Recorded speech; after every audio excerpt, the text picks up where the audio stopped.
Hello bookworms! Today I'm here with a Halloween book tag. I was not tagged by anyone to do this, but I saw it recently on Sophie of Sophie Series channel and I enjoyed it and I really love Halloween, so I wanted to do this one for myself as well. And I put on my jack-o'-lantern shirt for the occasion, which I'm really excited about.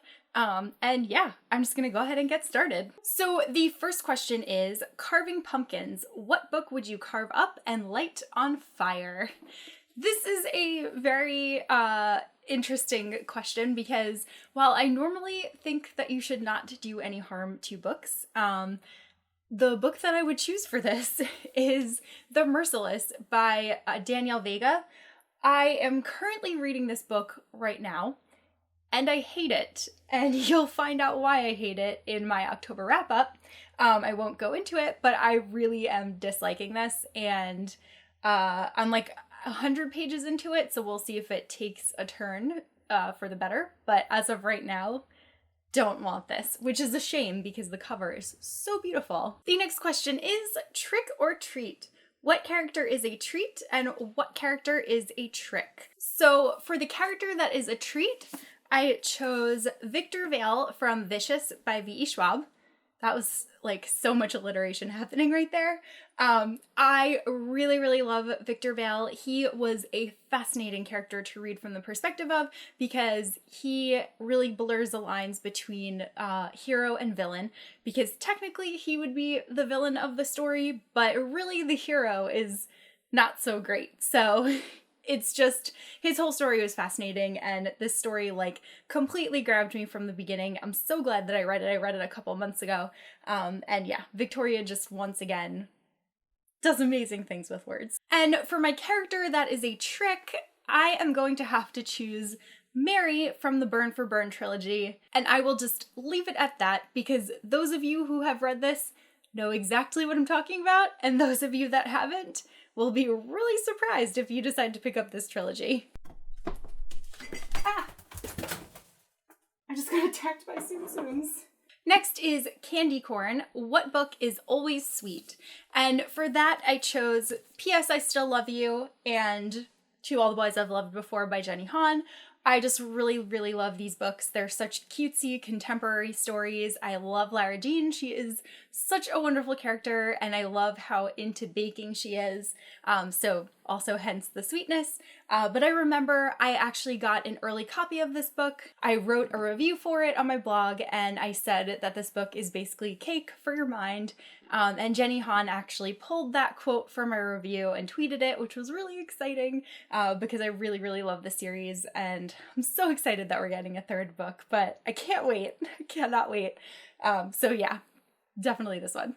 The next one is ghosts. What character would you love to visit as a ghost? So for this one, I am going to choose Mina from Far From You by Tess Sharp.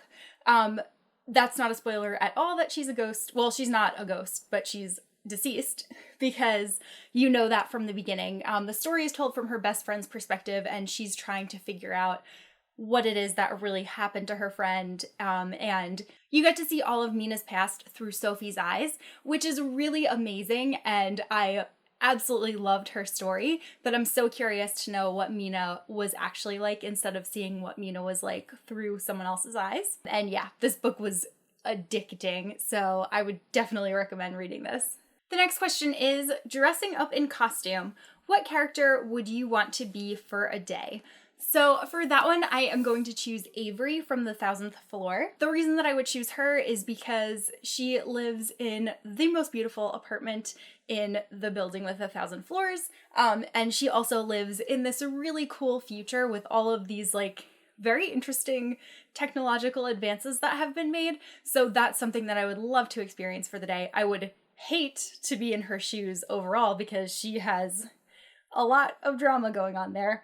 But I think it would be really fun just to like live in her world and to see how her Manhattan is as opposed to my Manhattan. The next one is Wizards and Witches. What is your favorite Harry Potter moment?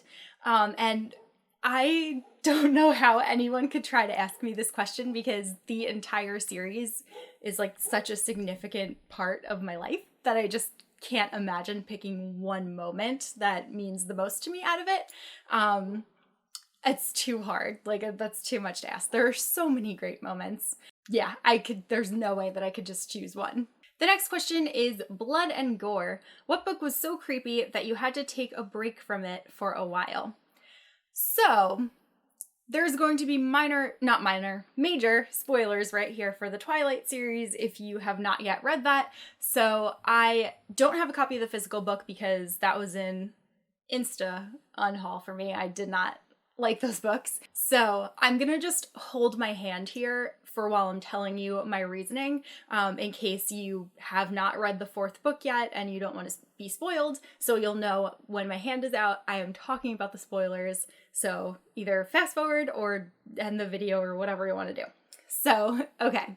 For this one, I chose Breaking Dawn because in the fourth book, when you find out that Jacob is in love with the baby, I was just like, nope, this is gross. I do not care about this explanation. It is disgusting. That creeped me out more than any blood and gore in any book that I have ever read. I was just so like appalled that there was like a adult male in love with a baby. It was just, no. So yeah. So those are all of the questions that were in this tag. This was a really fun one to do. Again, just love Halloween. Gosh, I should probably tag people, but I'm always really bad at that and I panic like at the last moment and can't think of anyone to tag. But I guess I'm going to tag Sam from from Sam's Nonsense, because she changed her channel name, Monica from She Might Be Monica, Alexa from Alexa Loves Books. I will also tag Sarah from Sarah without an H because she is a wonderful person. It's an old tag, so I also don't know how many people have already done this one yet. So those are all of the questions. Those are all the people that I tag. I hope that everyone has a very happy Halloween, and you can let me know your answers to the questions down below, or your favorite Halloween candy, or anything Halloween like. And yeah, I will talk to you guys in the comments, and I will see you soon with a new video. Bye!